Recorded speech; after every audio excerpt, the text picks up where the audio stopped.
അദ്ദേഹം ഏതൊക്കെ പോസ്റ്റുകളിലാണോ ഇരുന്നത് ആ പോസ്റ്റുകളെല്ലാം നീറ്റായി വൃത്തിയായി കാർക്കശ്യത്തോടുകൂടി ബുദ്ധിയോടുകൂടി പ്രവർത്തിച്ച നേതാവ് എന്ന് വേണമെങ്കിൽ പറയാം. നിങ്ങൾ അദ്ദേഹത്തെ ജില്ലാ സെക്രട്ടറി ആയിരുന്നു നോക്കിക്കോളൂ, പാർട്ടി സെക്രട്ടറി ആയിരുന്നു നോക്കിക്കോളൂ, മുഖ്യമന്ത്രി ആയിരുന്ന സമയത്ത് നോക്കിക്കോളൂ, അതുപോലെ തന്നെ ഈ പറഞ്ഞ വൈദ്യുതി മന്ത്രി ആയ സമയത്ത് നോക്കിക്കോളൂ. 2 വർഷമേ കേരളത്തിലെ ഒരു മന്ത്രി വൈദ്യുതി മന്ത്രി ആയിരുന്നിട്ടുള്ളൂ എന്നുള്ളതാണ്.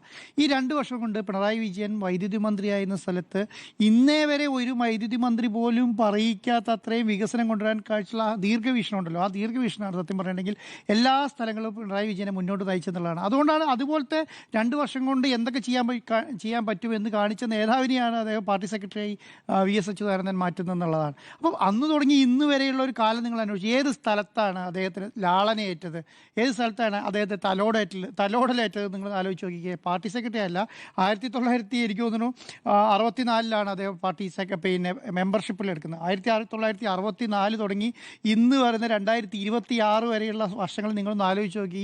ഈ പറയുന്ന 60-65 വർഷത്തിനുള്ളിൽ ഏതെങ്കിലും ഒരു സ്ഥലത്ത് ഏതെങ്കിലും ഒരു മാധ്യമം അദ്ദേഹത്തെ തലോടിയതായിട്ട് നമ്മൾ കാണുന്നുണ്ടോ? അദ്ദേഹത്തിൻ്റെ വീട് കുന്നംകുളത്തെ കൊട്ടാരമാണ് എന്ന് പറയുന്ന ലെവലിലേക്ക് മാറി എന്നുള്ളതാണ്. അപ്പം അദ്ദേഹത്തിൻ്റെ വീടിനെ കുറിച്ച് പറയുന്നു, അദ്ദേഹത്തിൻ്റെ ഭാര്യയെക്കുറിച്ച് പറയുന്നു, അദ്ദേഹത്തെ മക്കളെക്കുറിച്ച് പറയുന്നു, അദ്ദേഹത്തെയാണ് ഈ പറയുന്ന സംവിധാനത്തിൽ നിന്നെല്ലാം മാറ്റി നിർത്തേണ്ടതെന്ന് പറയുന്നു. അപ്പം ഞാൻ പറയുന്നത്, ഏതെങ്കിലും ഒരു സ്ഥലത്ത് വീണുപോയതായി നമ്മൾ കണ്ടോ? ഒരു സ്ഥലത്ത് ഇത്രയധികം മാധ്യമ അറ്റാക്ക് നേരിട്ട, മാധ്യമ വേട്ട നടന്ന ഒരു നേതാവ് കേരളത്തിലുണ്ടോ? കേരളത്തിലല്ല, ഇന്ത്യയിൽ തന്നെ ഇല്ല എന്നാണ് പറയും. കാരണം പുറകെ നടന്ന് വേട്ടയാടുകയായിരുന്നു അല്ലേ.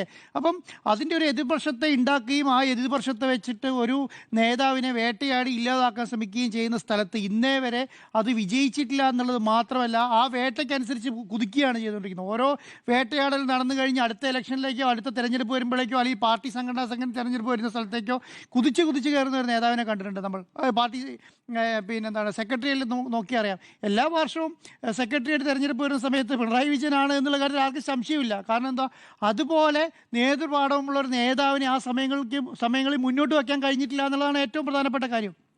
അപ്പം ഇതുപോലെ ഈ സമയത്ത് ഇത്രയും പെർഫോം ചെയ്യുന്ന പിണറായി വിജയനെ പോലെയുള്ള നേതാവ് മുഖ്യമന്ത്രി സ്ഥാനാർത്ഥിയായിട്ട് അവിടെയുള്ള സ്ഥലയ്ക്ക് വേറൊരു നേതാവിനെ മാർക്സിസ്റ്റ് പാർട്ടിയിൽ തേടേണ്ട കാര്യമില്ല എന്നുള്ളതാണ് അതിൻ്റെ ഏറ്റവും പ്രധാനപ്പെട്ട കാര്യം.